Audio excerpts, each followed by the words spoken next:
Assalamualaikum warahmatullahi wabarakatuh. Apa kabar pemirsa? Senang sekali saya Farah Mumtaz akan bersama Anda dalam program Adikarya Parlemen. Kali ini pemirsa kita sudah ada yang tersambung bersama kami yaitu Bapak Tobias Ginanjar Saidia SAP selaku anggota Komisi 2 DPRD Provinsi Jawa Barat. Kita akan berbincang pemirsa mengenai jaring pengamanan sosial yang memang telah dipersiapkan oleh pemerintah pusat ya terkait dengan masa pandemi COVID-19 ini. Langsung saja saya akan sapa Bapak Tobias. Halo Pak, Assalamualaikum. Waalaikumsalam, apa Sehat ya Pak? kabar? Alhamdulillah baik ya Pak. Alhamdulillah. Oke, Bapak ini terkait kita masih berbincang ya Pak ya, keadaan saat ini COVID-19 gitu Ya, yang memang cukup. Kalau pertama-pertama Bapak mungkin masih ingat, kita tuh bagaimana kita takutnya ya Pak ya mengenai menghadapi virus corona ini. Namun setelah ya, satu bulan, 2 bulan, keadaannya berbalik 180 derajat Pak. Bahkan sudah beberapa hari terakhir ini saya melihat di jalanan udah bukan kosong lagi gitu loh. Tapi benar-benar ini apa ya banyak sekali Pak yang sudah mulai turun ke jalan. ya. Ini cukup memprihatinkan karena pada saat yang bersamaan Pak, ternyata angka korban ataupun juga angka penderita positif kita setiap hari selalu naik. Bahkan sudah Ya. menyentuh hampir 16.000 ya Pak ya. Mm-mm. Nah, saya mungkin ingin Betul. bertanya dulu melihat Bapak melihat kondisi seperti ini seperti apa Pak? Bagaimana pandangan Bapak? Ya, Ironis memang ya Pak? beberapa hari terakhir saya juga sempat keluar rumah untuk bekerja dan mengantar istri ke dokter. Memang cukup kaget sih melihat Ya. situasi di jalan. Kayaknya udah nggak ada kerasa PSBB-nya ya. Kayaknya Benar, udah benar. rame Ya, banget. ya, ya. Bahkan menjelang buka puasa tuh udah Lebih kayak banyak pasar lagi. udah kayak pasar kaget gitu, Benar, benar, benar. orang-orang berburu Tajil ya Pak ya? makanan, lain-lain, takjil dan lain-lain.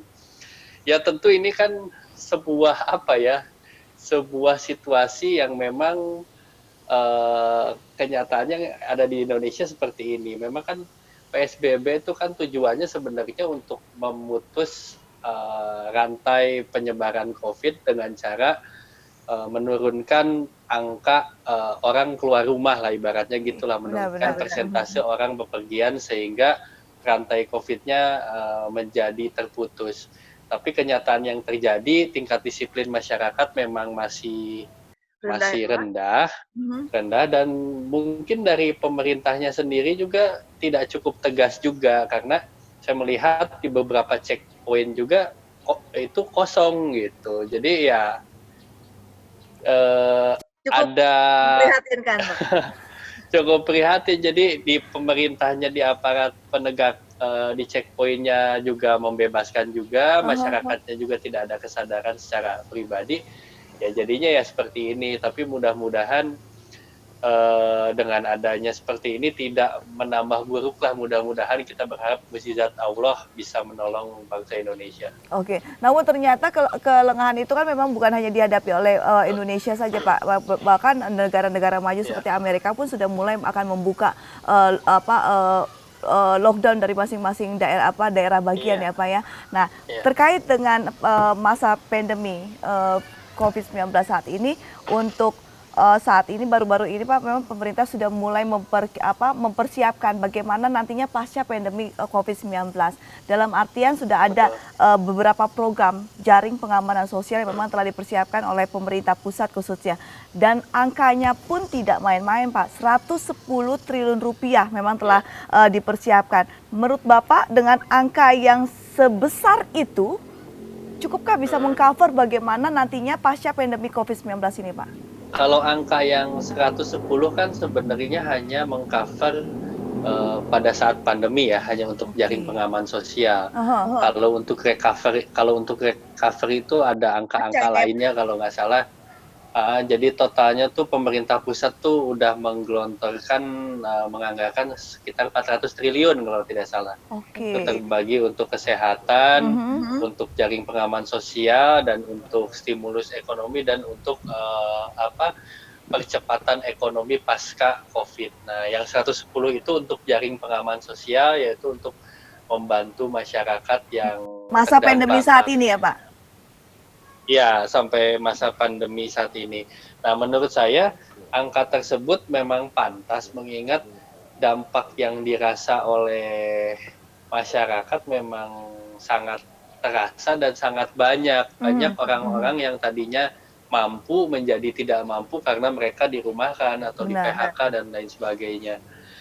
Bahkan di beberapa tempat kita banyak melihat lah yang viral, ada keluarga sampai bingung makan sampai hutang ke warung dan sebagainya. Jadi memang langkah pemerintah menggelontorkan itu sudah pas dan sudah tepat, tinggal bagaimana angka tersebut dikawal jangan sampai salah sasaran, karena ya ini kan anggaran terbatas. Jadi bagaimana dengan anggaran yang terbatas itu memang benar-benar bisa tepat sasaran Oke. dan jangan sampai tidak tepat sasaran. Oke, jadi memang intinya pada 110 triliun itu pun belum bisa mengcover seluruh kebutuhan dari 250 masyarakat Indonesia ya, Pak ya. Belum, di kenyataan di lapangan kan Ya. Mbak lihat sendirilah bagaimana banyak orang-orang yang merasa berhak tapi nggak kebagian dan sebagainya. Iya. Lalu kalau bisa dirinci lagi Pak, 110 triliun rupiah itu untuk seperti apa Pak? Ya apa dananya yang akan untuk digelontorkan itu? Kalau dari pusat kan ada beberapa program ya terkait jaring pengaman sosial, yaitu PKH yang sudah rutin, lalu kartu sembako non tunai, lalu ada bansos dari Kementerian Sosial, lalu ada bansos dari Presiden.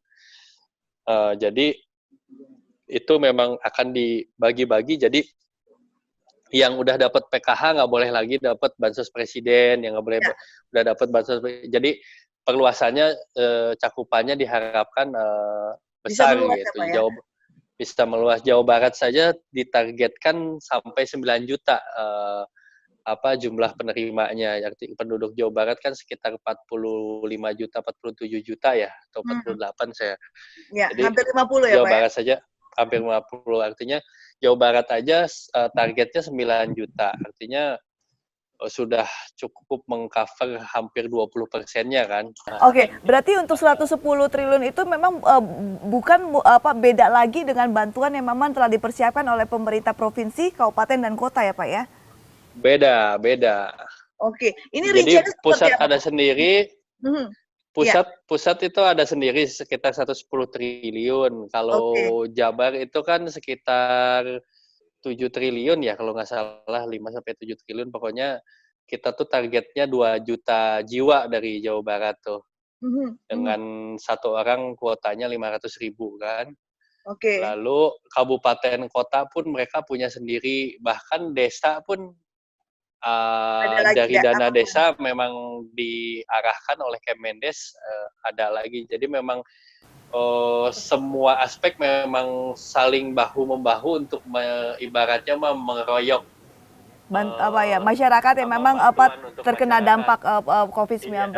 Oke, mungkin bisa saya perjelas lagi. Jadi memang dalam hal ini mungkin ini masih ada masyarakat yang rancu Pak terkait dengan bantuan pemerintah pusat, provinsi maupun kabupaten kota.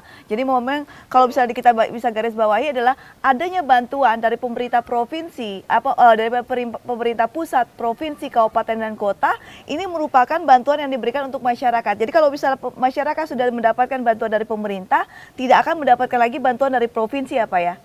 Dan kalaupun sudah mendapatkan, jadi intinya setiap masyarakat yang terkena dampak dari COVID-19 ini bisa mendapatkan bantuan salah satu dari pemerintah ini Pak. Seperti itu ya Pak ya? Betul, jadi berbeda-beda, betul. Itu di samping ada sisi positifnya karena masing-masing sektor bahu-membahu menganggarkan untuk COVID, tapi sisi negatifnya karena ini tidak satu pintu, ada dari pusat, dari provinsi, dari kabupaten, jadi jumlahnya pun bervariasi dan distribusinya tuh tidak sama waktunya, sehingga menimbulkan keresahan juga di masyarakat ketika provinsi misalnya turun duluan.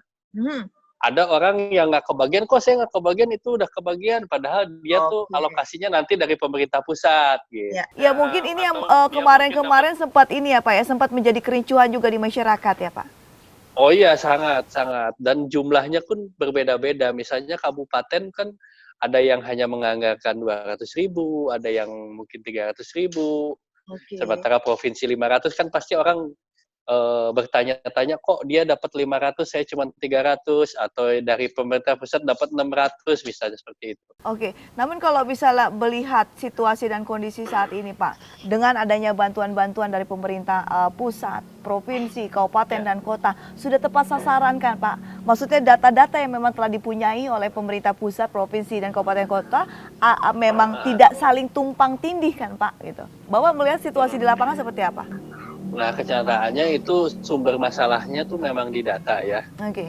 Jadi setelah saya berkeliling dan saya ngobrol-ngobrol juga dengan teman-teman yang monitoring juga, memang data tuh menjadi sumber masalah. Jadi seringkali ditemukan di lapangan orang mendapat bantuan padahal dia sebenarnya tidak layak mendapat bantuan, rumahnya Oke. bagus dan lain-lain. Hmm. Lalu ada orang yang meninggal, sudah meninggal bahkan sampai 4 tahun lalu tetap dapat bantuan. Lalu ada yang sudah mendapat PKH, dapat lagi. Jadi itu yang menimbulkan kericuhan di masyarakat yang banyak viral beredar saat ini. Nah, Oke. masalah data itu ternyata BPK pun berpendapat bahwa yang digunakan adalah data terpadu kesejahteraan sosial tahun 2014 katanya bahkan.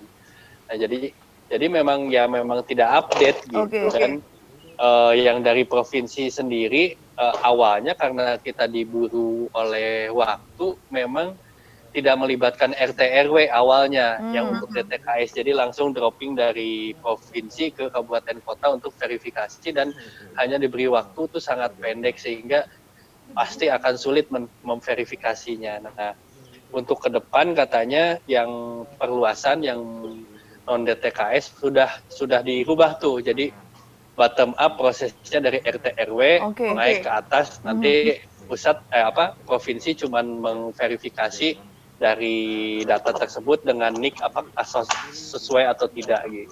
Oke, nah, untuk bantuan tersebut Pak, berapa sih Pak, berapa lama sih bantuan tersebut akan diberikan oleh pemerintah? Seperti apa sistemnya? Kalau yang saya tahu provinsi itu 4 bulan ya. 4 bulan direncanakan sampai bulan Juli.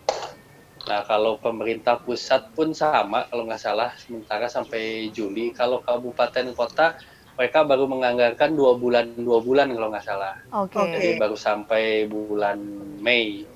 Nah, sambil melihat Situasi dan perkembangan kondisi. situasi seperti apa. Oke, Betul. ini Komisi 2 kan memang yang membidangi ekonomi ya Pak ya. Terkait namanya ekonomi ini kan memang bukan main-main. Maksudnya bisa diibaratkan juga ini berhubungan dengan perut ya Pak. Mau tidak mau akhirnya terkesan untuk saat ini kita kalah Pak, dalam hal misalnya akhirnya mau nggak mau harus mengalah juga gitu, dengan COVID ini mengalah harus dengan ekonomi gitu kan Pak. Kalau misalnya melihat dengan situasi yang sudah kita jelaskan tadi di awal, masyarakat sudah mulai keluar lagi, sudah mulai tidak takut lagi dengan adanya corona dikarenakan mau tidak mau mereka harus memenuhi kebutuhan mereka gitu loh Pak. Nah, Betul. Bapak melihat situasi ekonomi saat ini seperti apa? Mampukah sampai berapa lama gitu kita dengan situasi sekarang kita bisa ekonomi Indonesia khususnya Jawa Barat ini bisa stabil Pak? Ya, ini kan situasi yang dilematis ya ketika kita dihadapkan dengan pandemi yang pola pemutus rantainya dengan tidak keluar rumah, tetapi ya ekonomi kita juga nggak akan sanggup bertahan. Di satu sisi negara-negara yang ekonominya kuat pun mereka sudah mulai melonggarkan, apalagi kita yang ibaratnya masih negara berkembang. Bahkan prediksi Bank Indonesia, prediksi Menteri Keuangan yang tadinya ekonomi ditargetkan turun sampai 2,5, bahkan kenyataannya saat ini pertumbuhannya cuma 1%, bahkan bisa kalau terus dibiarkan bisa bisa kurang dari itu. Bahkan presiden sendiri statementnya kan sudah bilang berdamai dengan corona gitu. Maksudnya gimana masyarakat mau ibaratnya mereka ada Fighting fight ya Pak gitu. ya? Tapi dari panglima tertingginya saja statementnya sudah berdamai, ya artinya ya di bawahnya pun ya udahlah kita mencoba berdamai. Tapi ya intinya ini kan sebenarnya masalah kesehatan ya, artinya Ya, harusnya dibereskan dulu masalah kesehatannya, baru kita berpikir ekonomi. Tapi ternyata kita terbalik, kita ketakutan ekonomi kita ambruk dan mungkin dampaknya dirasa akan lebih luas mungkin oleh pemerintah kalau ekonominya ambruk, yang tadinya mungkin orang berdampak corona seperti apa, tapi dengan dampak ekonomi ambruk mungkin lebih banyak korban mungkin, jadi mhm, mereka mhm. memutuskan untuk melonggarkan. Cuman yang menjadi permasalahan adalah kebijakan melonggarkan itu apakah sudah tepat atau tidak. Karena kalau kebijakan melonggarkan tanpa ada strategi yang jelas ya percuma juga gitu. Oke, Tetap harus oke. ada roadmap-nya seperti apa lah Nah, ibaratnya. ini kalau Gitu. misalnya Bapak melihat apa yang harus dilakukan oleh pemerintah Provinsi Jawa Barat untuk benar-benar bisa mengamankan ekonomi Jawa Barat, khususnya juga para pengusaha Pak yang memang berada di dalamnya. Seperti apa Pak Iya. program-program yang harusnya dilancarkan? Ya kalau sektor industri sih pemerintah pusat sudah melakukan stimulus juga ya. Mereka sudah menghapus beberapa pajak-pajak yang dikenakan kepada industri sehingga menurunkan kos dari industri itu sendiri. Jawa Barat sendiri, saya keliling ke beberapa kabupaten kota, memang dinas-dinas yang ada di kabupaten kota pun melakukan refocusing untuk menyelamatkan ekonomi. Misalnya di dinas perdagangan dan koperasi, mereka tuh menaikkan anggaran biaya tak terduganya untuk membeli produk-produk UKM. Jadi Oke. produk-produk UKM yang misalnya di Kabupaten Bandung, misalnya kemarin, itu tuh dibeli oleh Indak agar ke UMKM tetap bisa jalan, produknya ada yang beli. Karena saat ini kan sebenarnya orang-orang mampu untuk tetap berproduksi, tapi permintaan kan menurun, demand-nya menurun, sehingga ya siapa yang mau beli lah di saat seperti ini. Jadi disitulah pemerintah daerah memang harus intervensi untuk membeli produk-produk UMKM Ya. agar tetap bisa berjalan gitu.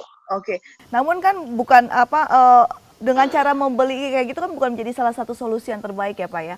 Memang harus ada lagi Betul. program-program yang memang berkesinambungan, yang akhirnya bisa Iya. membantu mereka sampai akhirnya nanti mereka bisa kembali berdiri secara sempurna. Nah, apa saja Pak Iya. yang memang harus diberikan gitu pada para pelaku industri usaha industri ini agar mereka bisa siap untuk jalan lagi?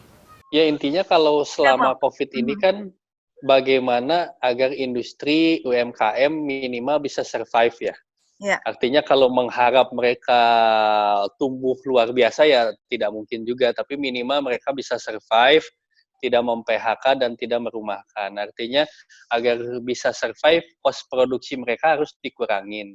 Mhm. Kos produksinya bisa dari pajak sudah dihapuskan, lalu mungkin kalau mereka ada kredit mungkin bisa ditangguhkan selama selama 6 bulan atau sampai 12 bulan ke depan agar mereka bisa bertahan, tidak keluar terus kos kos untuk bayar biaya kredit. Mhm. Lalu harus ada alternatif mencari pasar lain. Mungkin pemerintah juga harus membantu membukakan jalur-jalur pasar lain yang memang ada permintaannya. Saat ini kan Oke. lagi hitsnya APD lah ibaratnya, Heeh, heeh. masker, APD. Mungkin bisa diarahkan untuk berubah menjadi ke Ya. pembuatan APD atau yang lain-lain mungkin itu. Oke, oke. Jadi memang membantu bagaimana, cara pemulihan untuk para pelaku usaha industri ini. Iya. Oke, ini Mbak kalau bisa melihat ya Pak, bukan hanya dampak dari, UMKM aja, namun ini kan semuanya sektornya terkena juga dampaknya ya Pak ya. Semua, Nah ya. ini bagaimana, dari dukungan Pak yang memang diberikan oleh DPRD Provinsi Jawa Barat khususnya Komisi 2 untuk benar-benar, Oke. akhirnya bisa memberikan apa ya, dukungan seperti apa yang diberikan oleh DPRD sih Pak untuk para pelaku industri baik itu pariwisata, UMKM, Ya, pokoknya sektor yang mencakup sektor ekonomi Pak, seperti apa? ya. Memang ekonomi kan memang yang paling terpukul ya dengan Benar, adanya benar, COVID benar. ini. Ya, kita sih mendorong mitra-mitra kerja yang ada di Komisi 2 untuk melakukan refocusing kegiatan-kegiatan yang memang dianggap tidak perlu untuk dialihkan ke hal-hal yang lebih penting dan mendesak untuk kestabilan ekonomi. Misalnya dari UMKM tadi sudah ada refocusing untuk membantu atau stimulus untuk para UMKM. Dari sektor pariwisata sendiri ada insentif-insentif terhadap pengusaha di bidang pariwisata. Lalu para pekerja-pekerja yang terdampak dari industri, dari UMKM yang sampai dirumahkan, dari pariwisata, Ya, itu tuh benar-benar harus harus terjangkau dan harus terdata oleh pemerintah pusat, provinsi, kabupaten untuk mendapatkan jaring pengaman sosial. Jangan oke. sampai mereka terlewat karena mereka kan biasanya selama ini memang tidak masuk data karena Hmm. mereka dianggap tidak Mampu ya miskin Pak? lah ya karena Ya, ya. mampu kayak Hmm. pekerja hotel dan lain-lain. Tapi kenyataannya sekarang kan pekerja hotel sudah pada ada Tutup yang juga. dirumahkan, di Benar, PHK, benar, artinya benar, mereka benar. menjadi miskin baru disebutnya Ya, ya, kan. ya, ya, Nah, ya. itu benar-benar harus terdata, jangan sampai mereka terlewat sehingga mereka bisa terselamatkan juga, bisa survive di tengah masa COVID ini. Oke, ini untuk masa COVID ini kita memang belum tahu Pak hingga saat ini sampai kapan gitu. Bahkan ada yang Iya, bilang sampai tahun 2024. Intinya iya, sampai vaksin itu belum ditemukan, berarti masa pandemi ini iya, akan berlangsung. Namun mau tidak mau kita akhirnya harus seperti kata Presiden gitu, kita hidup berdampingan dengan virus corona ya Pak ya. Nah, iya. untuk mensiasati hal itu, mungkin ada himbauan Pak untuk pemerintah, walaupun kita harus bekerja gitu mencari nafkah, tapi tetap protokol kesehatan harus diutamakan. Seperti apa Pak himbauan Pak untuk closing statement? Iya, intinya kan kalau memang pemerintah sudah mengambil langkah ingin melonggarkan, tapi tetap menurut saya kita tidak boleh menganggap enteng juga permasalahan. Artinya Benar, kalau benar. memang ingin dilonggarkan, tetap harus dijalankan protokol-protokol kesehatan. Misalnya, industri boleh berjalan, tapi seluruh karyawannya harus dites dulu untuk Oke, memastikan bahwa lingkungan di pabrik itu misalnya steril sehingga mereka bisa bekerja dengan normal, tetapi menggunakan protokol kesehatan dengan masker dan lain-lain. Itu berlaku untuk semua mungkin seperti itu. hmm. Lalu di sekolah pun ada shift-shiftan, misalnya ada tetap menjaga jarak dan lain-lain. Artinya kita kan sudah disebutnya akan menghadapi era new normal, kehidupan normal yang baru lah Ya, seperti itu. Jadi benar, itu benar. tetap harus dijalankan. Nah, sambil pemerintah juga harus melakukan tes massal sebanyak-banyaknya untuk bisa mengklasterisasi daerah-daerah yang memang rawan potensi corona dan tidak. Jadi ketika pelonggaran itu bukan berarti pemerintah abai sehingga melonggarkan seluas-luasnya, tidak seperti itu, tapi tetap harus menjalankan protokol kesehatan dan harus tetap menjaga dengan melakukan tes massal sebanyak-banyaknya. Oke, baik. Satu Pak terakhir, harapannya apa sih Pak selaku Bapak selaku anggota Komisi 2 DPRD Provinsi Jawa Barat?